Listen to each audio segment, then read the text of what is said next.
সেই ভক্তিমতী রানী রাসমণিও নেই, অনুগত সেবক মথুরবাবুও নেই। এখনকার কর্তাদের জমিদারি মেজাজ। দক্ষিণেশ্বর মন্দির নিয়ে তাঁরা বিশেষ মাথা ঘামান না। রামকৃষ্ণ পরমহংসদেব অসুস্থ হয়ে পড়লেও খোঁজ খবর নিলেন না কর্তারা। দিন দিন ভক্তের সংখ্যা বাড়ছে। সারাদিন ধরে মানুষ আসে, তারা দর্শন চায়, তাদের সঙ্গে কথা বলতে হয়। কথা বলতে বলতে গান আসে। এক এক সময় ভাবাবেশে মূর্ছা যান ঠাকুর। ইদানিং ঠাকুরের শরীর কৃশ হয়ে আসছে। হঠাৎ হঠাৎ কাশির দমক আসে। তখন খুবই দুর্বলতা ও যন্ত্রণা বোধ করেন তিনি। একদিন ভাবাবিষ্ট অবস্থায় তাঁর ইষ্টদেবীর উদ্দেশ্যে ঠাকুর বলে উঠেছিলেন, এত লোক কি আনতে হয়? একেবারে ভিড় লাগিয়ে দিয়েছিস। লোকের ভিড়ে নাইবার খাবার সময় পাই না। একটা তো ফুটো ঢাক। রাত দিন এটাকে বাজালে আর কদিন টিকবে? মন্দিরের মালিকপক্ষ মনোযোগ না দিন। ঠাকুরের অবস্থাপন্ন ভক্তরা চিকিৎসার ব্যবস্থা করেছেন। দু একজন ডাক্তার দেখে বলেছেন তেমন গুরুত্বপূর্ণ কিছু নয়। এ অসুখের নাম ক্লার্জিম্যান সোর থ্রোট। বেশি কথা বললে এরকম হয়, কিন্তু ডাক্তারদের ওষুধে উপশম হয় না, ব্যথা বাড়ছেই ক্রমশ। একদিন ঠাকুরকে গাড়িতে করে তালতলা এনে বিখ্যাত ডাক্তার দুর্গাচরণ বন্দ্যোপাধ্যায়কে দেখানো হলো।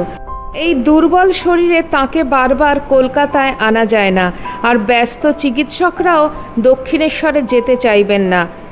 দক্ষিণেশ্বরে ঠাকুরের ঘরখানিও স্বাস্থ্যকর নয়। স্যাঁতস্যাঁতে অবিরাম গঙ্গার জলো হাওয়া আসে। প্রাতকৃত্য সারবার জন্য ঠাকুরকে অনেকটা দূরে যেতে হয়। তাতে তার এখন কষ্ট হয়। ঠাকুরের উপযুক্ত চিকিৎসার জন্য ভক্তরা তাকে কলকাতায় এনে রাখবেন ঠিক করলেন। বাগবাজারে গঙ্গার ধারে বাড়ি ভাড়া নেওয়া হলো। এক সকালবেলা দক্ষিণেশ্বর ছেড়ে চললেন ঠাকুর রামকৃষ্ণ পরমহংসদেব। প্রায় 30 বছর যে ঘরটিতে ছিলেন সেখানে পড়ে রইল তাঁর টুকিটাকি জিনিসপত্র। মন্দিরের অন্যান্য সেবায়িত এবং কর্মচারীরা বেশ অবাক হয়ে সারিবদ্ধ হয়ে দাঁড়িয়ে রইলেন। ঠাকুর নিজের ঘরখানা ছেড়ে বাইরে থাকতে চাইতেন না কখনো। আজ যেন বেশ গরজ করেই চলে যাচ্ছেন, একবারও পেছন ফিরে তাকালেন না। বাগবাজারের বাড়িটি ঠাকুরের পছন্দ হলো না। গঙ্গার ধারে বেশ নিরিবিলি পরিবেশে বাড়ি, কিন্তু সেখানে পা দিয়েই ঠাকুর বললেন, এখানে থাকবো না। আমাকে কি গঙ্গা যাত্রা করতে এনেছে নাকি? হন হন করে তিনি বেরিয়ে গেলেন। তাহলে কোথায় যাওয়া যায়? রামকান্ত বসু স্ট্রিটে রামকৃষ্ণদেবের সংসারী ভক্তদের মধ্যে অগ্রগণ্য বলরাম বসুর বাড়ি। এ বাড়ি ঠাকুরের চেনা, তিনি অনেকবার এসেছেন। এখানে অনেক লীলা হয়েছে। আপাতত সেখানেই থাকা হবে ঠিক হলো। জমিদার বলরাম বসু আভূমি প্রণত হয়ে গুরুকে বরণ করলেন। কাছাকাছি অনেক ভক্ত আছেন, এখানেই যাওয়া আসার সুবিধে। 100 নম্বর শ্যামপুকুর স্ট্রিটে বিদ্যাসাগরের মেট্রোপলিটন স্কুল। মহেন্দ্র মাস্টার সেখানকার প্রধান শিক্ষক। যখন তখন চলে আসতে পারেন। আর বাগবাজার থেকে হেঁটেই চলে আসলেন গিরিশচন্দ্র ঘোষ। নটচূড়ামণি গিরিশচন্দ্র ঘোষের মানসলোকে বিরাট পরিবর্তন ঘটে গেছে এর মধ্যে। সেই চৈতন্যলীলা দেখার পর থেকে ঠাকুর থিয়েটারে গেছেন বেশ কয়েকবার। তার ব্যক্তিত্বের কিছু একটা মোহ আছে। চুম্বকের মতন তিনি টেনেছেন গিরিশচন্দ্রকে। এককালের মহানাস্তিক ও দাম্ভিক গিরিশচন্দ্র আস্তে আস্তে নরম হয়ে এসেছেন। ঈশ্বরের অস্তিত্বে বিশ্বাস হয়েছে তার, কিন্তু গুরুবাদ তার দু চক্ষের বিষ। সবাই বলে ঠিক মতন গুরু না পেলে ঈশ্বরের কাছে পৌঁছানো যায় না, গুরুকেই ঈশ্বর জ্ঞান করতে হয়। তা শুনলেই গিরিশচন্দ্রের গা জ্বলে ওঠে। মানুষ কি করে ঈশ্বর হবে? সামান্য মানুষের পায়ের কাছে মাথা ঠোকা তো ভণ্ডামি। একদিন তিনি ঠাকুরকে জিজ্ঞেস করেছিলেন গুরু কি। মুচকি হেসে ঠাকুর বলেছিলেন, তোমার গুরু হয়ে গেছে। গিরিশচন্দ্র প্রথমে বুঝতে পারেননি কে তার গুরু, ইনি নাকি। যতবার ঠাকুরের সঙ্গে দেখা হয় ততবারই তিনি গিরিশচন্দ্রকে একটু একটু করে বাঁধছেন। তা গিরিশচন্দ্র টের পান, তবু তার মন মানতে চায় না। মাতাল যেমন মাঝে মাঝে মাথা ঝাঁকিয়ে নেশা কাটাতে চায়, তেমনি গিরিশচন্দ্র একবার বিশ্বাস ও আত্মসমর্পণ থেকে বেরিয়ে আসতে চেয়েছে দারুণ দুরন্তপনায়। ঠাকুরের সঙ্গে খারাপ ব্যবহার করেছেন, গভীর রাতে মদ খেয়ে হল্লা করেছেন দক্ষিণেশ্বরে গিয়ে, যা তা খিস্তি খেউর করেছেন ঠাকুরের সামনে। একদিন তো নেশার ঝোঁকে ঠাকুরের বাপান্ত করতেও ছাড়েননি, তবু সব মেনে নিয়েছেন ঠাকুর। উগ্র চণ্ড গিরিশকে এমন ক্ষমা সুন্দর চক্ষে তো আগে আর দেখেনি কেউ।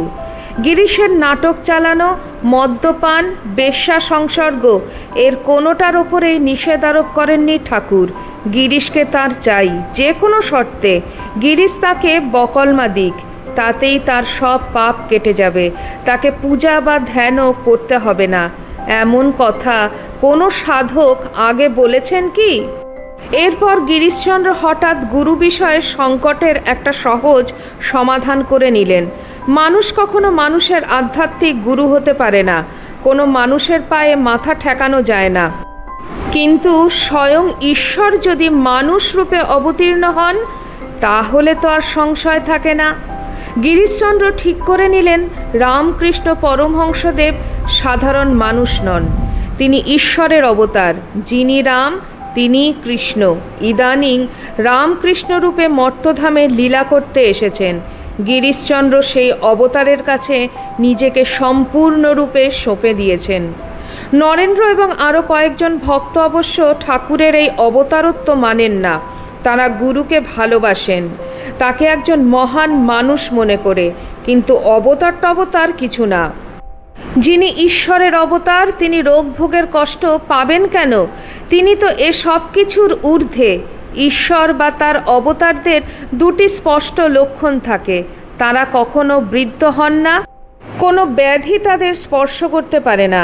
হিন্দু দেবদেবীরা চিরযুবা চিরযুবতী। শ্রীরামচন্দ্র কিংবা শ্রীকৃষ্ণের কখনো জর্জারি হয়েছে কিংবা পেটের ব্যথায় কাতরাতে হয়েছে তা অকল্পনীয়, কিন্তু ঠাকুর বরাবরই পেট রোগা, যখন তখন বাহ্যে যান। কিছুদিন আগেই আছাড় খেয়ে একটি হাত ভেঙেছিলেন, প্লাস্টার করতে হয়েছিল, সবই সাধারণ মানুষের মতো। এখন তো গলার ব্যথায় এক এক রাত্রিরে ঘুমই হয় না।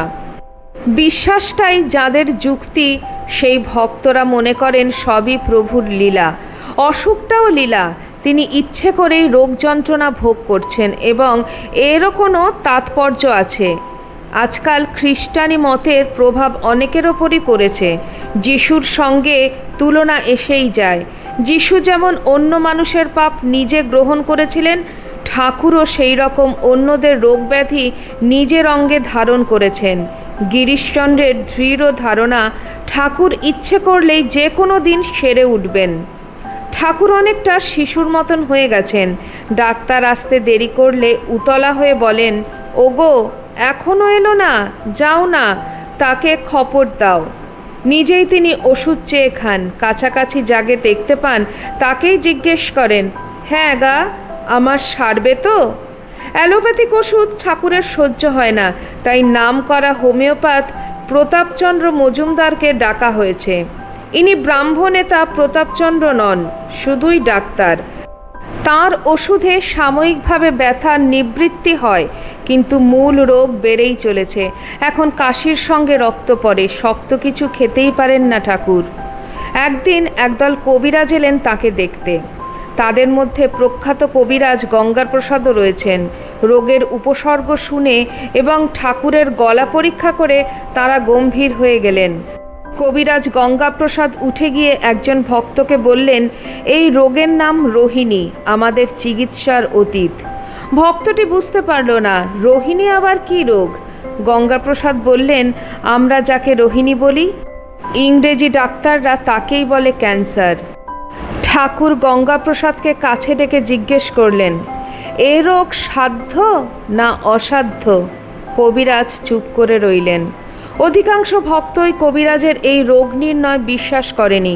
তারা অন্য কথাবার্তা শুরু করে প্রসঙ্গটা চাপা দিয়ে দিল। ঠাকুরের কলকাতায় অবস্থানের খবর রটে যাওয়ায় এখানেও বহু মানুষ আসতে শুরু করেছে। একদিন এলেন পণ্ডিত শশধর তর্কচূড়ামণি। হিন্দু ধর্মের গৌরব পুনঃপ্রতিষ্ঠার ব্রত নিয়েছেন তিনি। ঠাকুরের সঙ্গে তার রঙ্গরসিকতার সম্পর্ক। তিনি অবশ্য অবতার তত্ত্বে বিশ্বাসী নন। ঠাকুরকে তিনি একজন উচ্চ শ্রেণীর সাধক বলে মনে করেন। তর্কচূড়ামণি বললেন, এ কি ব্যাপার, আপনারও রোগ হয়? ঠাকুর বললেন, আমার তো রোগ না, এই দেহটার রোগ। তর্কচূড়ামণি বললেন, দেহটাকে শোধরানো আর এমন কি শক্ত ব্যাপার? ঠাকুর বললেন, বড় গর্ত করো তাও পুড়বে, এ দেহ আর পড়ে না। তর্কচূড়ামণি একটা উপায় বাতলালেন, আপনি সমাধিস্থ হয়ে থাকুন আর আমি সস্তায়ন করি, আপনি দেশ বেড়াবেন, চলুন। ঠাকুর হাসতে লাগলেন। তর্কচূড়ামণি আবার বললেন, আপনার বিশ্বাস হচ্ছে না মশাই? শাস্ত্রে পড়েছি আপনার ন্যায় পুরুষ ইচ্ছামাত্র শারীরিক রোগ আরাম করে ফেলতে পারেন। আরাম হোক মনে করে আপনার মনটা একাগ্র করে একবার অসুস্থ স্থানে কিছুক্ষণ স্থিরভাবে রাখতে পারলেই সব সেরে যাবে। এটা বিজ্ঞানসম্মত ব্যাপার। একবার ওরকম করলে হয় না? ঠাকুর বললেন, তুমি পণ্ডিত হয়ে এ কথা কি করে বললে গো? যে মন সচ্চিদানন্দকে দিয়েছি তাকে সেখান থেকে তুলে এনে এই ভাঙা হাড়মাসের খাঁচাটার ভেতর দিতে কি আর প্রবৃত্তি হয়? কথাটা খুব মনোপ্পুত হলো না শশধরের। ভাঙা হাড়মাসের খাঁচাটার প্রতি যদি এতই অবজ্ঞা, তাহলে আর ওষুধ খাওয়া কেন? ডাক্তারের কাছে রোগের এত ব্যাখ্যান দেওয়াই বা কেন? শশধরের ধারণা হলো অসুখের ধাক্কায় সাধক হিসাবে ঠাকুর খানিকটা নিচে নেমে এসেছেন। ইচ্ছের জোরে মনোময় কোষে উঠে আসার ক্ষমতা তার আর নেই। 7 দিন পর বলরাম বসুর বাড়ি ছেড়ে ভক্তরা ঠাকুরকে নিয়ে গেলেন এক ভাড়া বাড়িতে, 55 নম্বর শ্যামপুকুর স্ট্রিট। ঠাকুরের কয়েকজন ধনী ভক্ত খরচপত্র ভাগাভাগি করে নিলেন। এক কৃষ্ণা নবমীর সন্ধ্যায় সদল বলে সে বাড়িতে চলে এলেন ঠাকুর। বৈঠকখানা ঘরে তাঁর জন্য শয্যা পাতা হয়েছে, দেওয়ালে টাঙানো হয়েছে কতকগুলি ছবি। রামচন্দ্র দত্ত একটি বাতি নিয়ে ছবিগুলো দেখালেন। একটি ছবিতে মা যশোদা এবং বালগোপাল, পাশের ছবিটি সংকীর্তনে মত্ত শ্রী গৌরাঙ্গের। সে ছবির সামনে একটুক্ষণ চুপ করে দাঁড়িয়ে রইলেন ঠাকুর। একজন ভক্ত ফিসফিস করে বলল, উনি নিজেই নিজেকে দেখছেন। পরমুহূর্তেই ঠাকুর পেছন ফিরে বললেন, জালনা দিয়ে হিম আসবে না তো? আস্তে আস্তে এখানে পাতা হলো সংসার। তরুণ ভক্তরা ঠিক করলো তারা পালা করে দিনরাত্রি জেগে সেবা করবে। তাদের খাওয়া দাওয়ার ব্যবস্থা হয় কি না ঠাকুর তা নিজেই খোঁজ খবর নেন। শ্রী শ্রী মাও বা একলা একলা দক্ষিণেশ্বরে পড়ে থাকবেন কেন? ওখানে তিনি নহবতখানায় আত্মগোপন করে থাকেন, পুরুষ ভক্তদের সামনে কখনো বেরোন না। এখন তাকে স্বামী সেবা থেকে বঞ্চিত করা হবে কেন? ঠাকুরের ইচ্ছেতেই মাকে নিয়ে আসা হলো শ্যামপুকুরের বাড়িতে। অসুস্থ ঠাকুর নরেন্দ্রনাথের সব প্রশ্ন ভুলিয়ে দিলেন। এই একটি মানুষ নিরহংকার, নিরভিমান, সদানন্দ।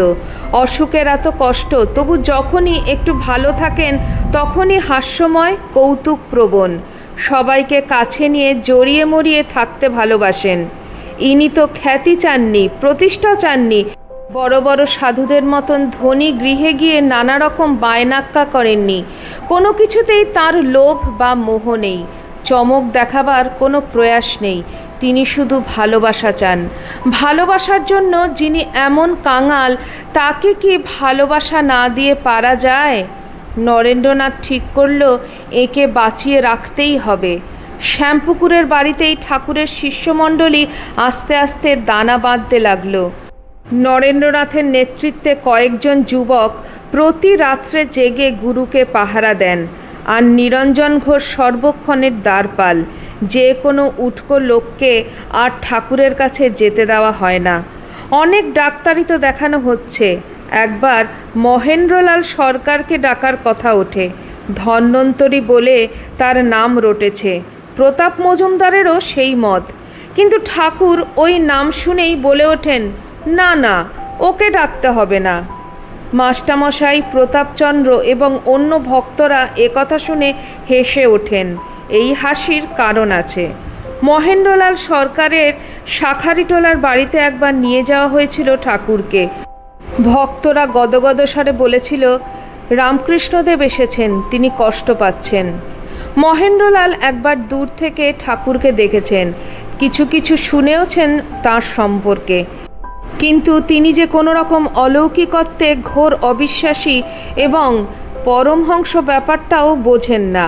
যোগী পরমহংসই যদি কেউ হবেন, তাহলে তিনি দক্ষিণেশ্বরের মন্দিরে বছরের পর বছর গেড়ে বসে থাকবেন কেন?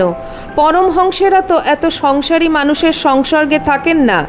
মহেন্দ্রলালের ধারণা, বড়লোকরা যেমন শখ করে অনেক কিছু পোষে, সেই রকম রানী রাসমণির জামাই মথুরবাবু দক্ষিণেশ্বরে একটি পরমহংস পুষেছেন।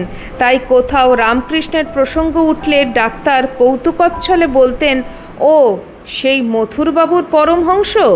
মহেন্দ্রলাল ডাক্তারের কাছে রুগী, তা সে সাধুই হোক, রাজাই হোক বা নিঃস্ব হোক। তিনি আপনি আজ্ঞের ধার ধারেন না, সবার সঙ্গেই তুমি বলে কথা বলেন।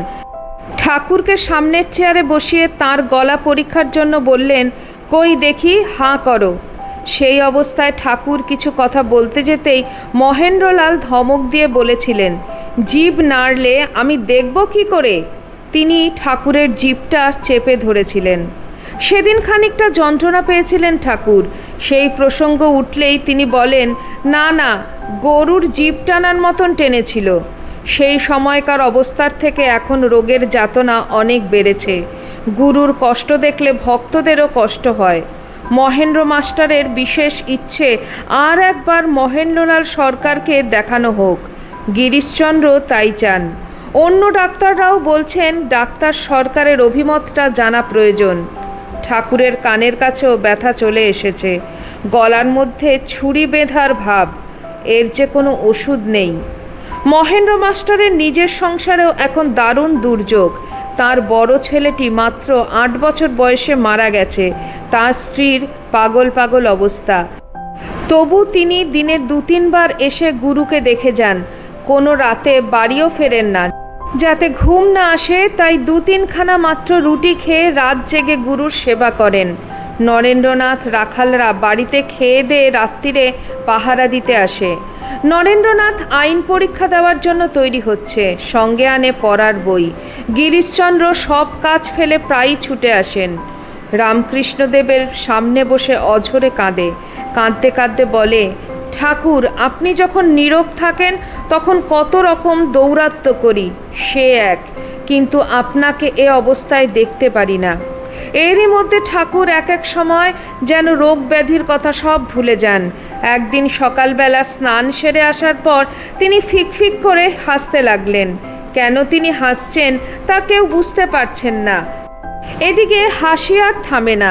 খেয়ে দিয়ে একটু ঘুমোলেন। বিকেলবেলাও তার সহাস্য মুখ। তিনি নিজেই বললেন, এত হাসি কখনো হাসিনি, ভেতর থেকে যেন উঠে আসছে। খাট থেকে তিনি নেমে দাঁড়ালেন। দুহাত তুলে এদিক ওদিক তাকাতেই তার ভাবের ঘোর হলো। ভক্তরা নির্বাক। দক্ষিণেশ্বর ছাড়ার পর ঠাকুরের এরকম ভাব আর হয়নি। তার শরীরটি জড়বৎ, মন কোথায় নিরুদ্দেশ। খানিক পরে তিনি আবার বাস্তবে ফিরে এলেন। হাসতে বললেন, তোমরা গান গাও, সবাই হরিবোল বলো, তাতে যদি অসুখটা কমে। সন্ধেটা কাটল বেশ মধুরভাবে। রাত্রেই তাঁর আবার রক্তবমি হলো। যন্ত্রণায় ছটফট করতে লাগলেন তিনি। এক বিন্দু ওষুধও তার গলা দিয়ে নামছে না। এরপর ডাক্তার সরকারকে না ডাকলে একেবারে হাল ছেড়ে দিতে হয়। গিরিশচন্দ্র ঘোষ এবং মাস্টারমশাই বুঝিয়ে সুঝিয়ে ঠাকুরকে রাজি করালেন। ঠাকুরের সেবক লাটুকে সঙ্গে নিয়ে মাস্টারমশাই এসেছেন ডাক্তার সরকারের কাছে। এত ভিড় দেখে তিনি ঘাবড়ে গেলেন। কতক্ষণ অপেক্ষা করতে হবে তার ঠিক নেই। মাস্টারমশাইকে আবার স্কুলে দৌড়তে হবে। মাস্টারমশাই ডাক্তার মহেন্দ্রলাল সরকারকে সবটা বললেন। তাই শুনে ডাক্তারবাবু বললেন, দেখছো তো, এখন আমার মরার সময় নেই, বিকেলে এসে আমায় নিয়ে যেও। বিকেলে আবার গেলেন মাস্টারমশাই। এবেলা ডাক্তারকে অনেকগুলি রুগী দেখতে হবে, এক ফাঁকে ঠাকুরকে দেখে আসবেন। শ্যামপুকুরের বাড়ির দোতলায় সিঁড়ি দিয়ে উঠে এলেন মহেন্দ্রলাল সরকার।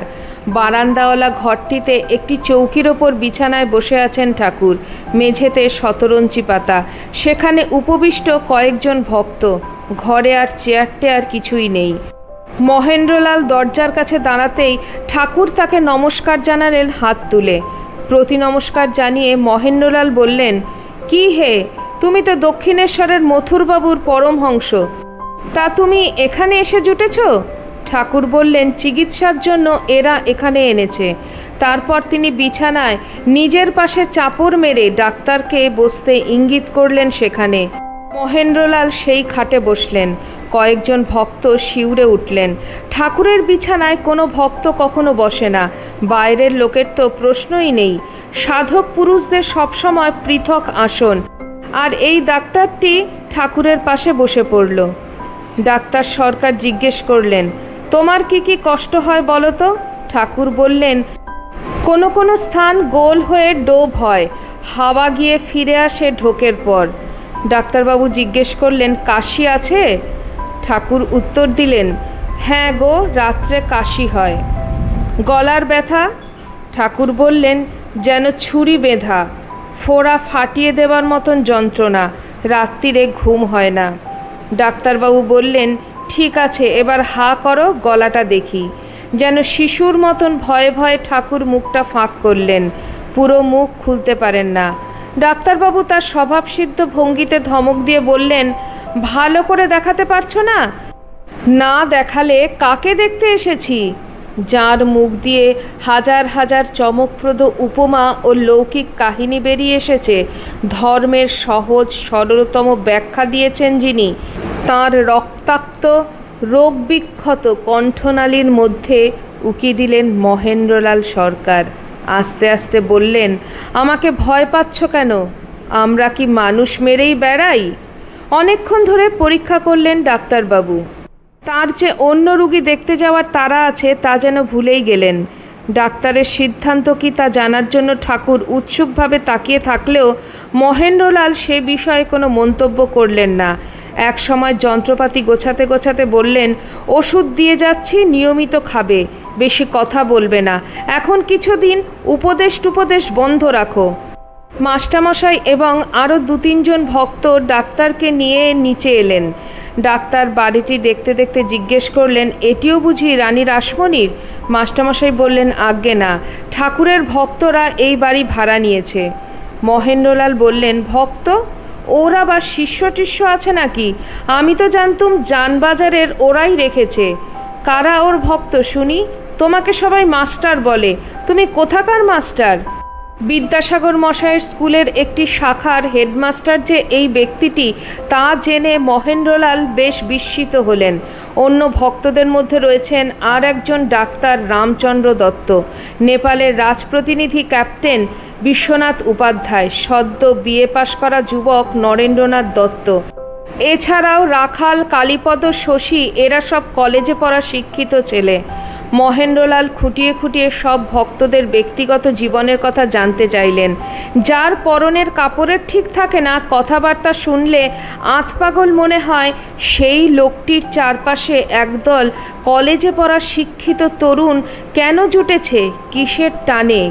বয়স্ক লোকেরা সাধু সন্ন্যাসীদের ঘিরে থাকে নিজেদের পাপ আর দুষ্কর্ম ঢাকার জন্য, পরলোকে যাতে শাস্তি না পায় সেই আশায়। কিন্তু যুব সমাজের মধ্যে তো এমন স্বার্থবুদ্ধি থাকে না। মহেন্দ্রলাল সরকার সব থেকে বিস্মিত হলেন গিরিশ ঘোষের বৃত্তান্ত শুনে। তার উচ্ছৃঙ্খলতা এবং দুরন্তপনার কথা কে না জানে?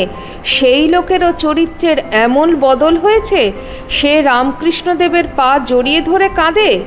এই মানুষটি গিরিশচন্দ্রের মনের এমন পরিবর্তন ঘটিয়ে দিলেন কিভাবে? এই মানুষটিকে আরও ভালোভাবে জানতে হবে। ডাক্তারের ফি আগে থেকেই জোগাড় করে রাখা ছিল। মাস্টার সেই টাকাটা বাড়িয়ে দিলেন। মহেন্দ্রলাল সরকার গম্ভীরভাবে জিজ্ঞেস করলেন, আমাকে টাকা দিচ্ছ কি জন্য? মাস্টারমশাই বললেন, আজ্ঞে, ঠাকুরের ভক্তরা ওর চিকিৎসার জন্য টাকা পয়সা সংগ্রহ করেছেন, ডাক্তারের ফি তো অবশ্যই দিতে হবে। ডাক্তারবাবু গম্ভীরভাবে বললেন, আমাকেও তাদের একজন বলে ধরে নিতে পারো, ওষুধের খরচাও লাগবে না। তোমরা তোমাদের গুরুকে সাবধানে রাখবে। বুঝতেই পারছো, এ রোগ অতি কঠিন রোগ। দেখো যেন বেশি লোকজন ওকে জ্বালাতন না করে। পায়ের ধুলো টুলো দেওয়া বন্ধ রাখো। যত বেশি লোকের সঙ্গে কথা বলবে তত ওর উত্তেজনা বাড়বে, কষ্টও বাড়বে। ডাক্তার মহেন্দ্রলাল সরকার চলে যাওয়ার পর ভক্তরা বসে ঠিক করলো বাইরের লোকেদের আর ঠাকুরের কাছে যেতে দেওয়া হবে না। শুরু হলো ঠাকুরের ত্যাগী ভক্তদের কঠিন যাত্রা। এই যাত্রায় দলপতি হলেন নরেন্দ্রনাথ দত্ত, আগামীর স্বামী বিবেকানন্দ। এত কষ্টের মধ্যেও শেষের দিকে ঠাকুর স্বামী বিবেকানন্দকে নির্দেশ দিলেন, ওরে শরীরটা তো শেষ হয়ে এলো, এখন তোদেরই সব দেখতে হবে, মানুষ যেন অনাহারে না থাকে সেটা দেখিস। আজকে আমার ভিডিওতে আপনাদের সাথে শেয়ার করলাম ঠাকুর শ্রী শ্রী রামকৃষ্ণ পরমহংসদেবের দক্ষিণেশ্বর থেকে বিদায় নেওয়ার কথা। দক্ষিণেশ্বর থেকে বিদায় নেওয়ার পর ঠাকুর তার শেষ জীবন কিভাবে কাটিয়েছিলেন তার কিছু কথা আপনাদের সঙ্গে শেয়ার করলাম। আপনাদের ভিডিওটি কেমন লাগলো অবশ্যই কমেন্ট সেকশনে কমেন্ট করে জানাবেন। চ্যানেলের নতুন বন্ধুদের কাছে একান্ত অনুরোধ, চ্যানেলটি সাবস্ক্রাইব করে আমার পাশে থাকবেন, আর পাশে থাকা বেল আইকনটি অবশ্যই ক্লিক করে দেবেন যাতে আমার পরবর্তী ভিডিওতে আপনার সঙ্গে আমার আবার দেখা হয়।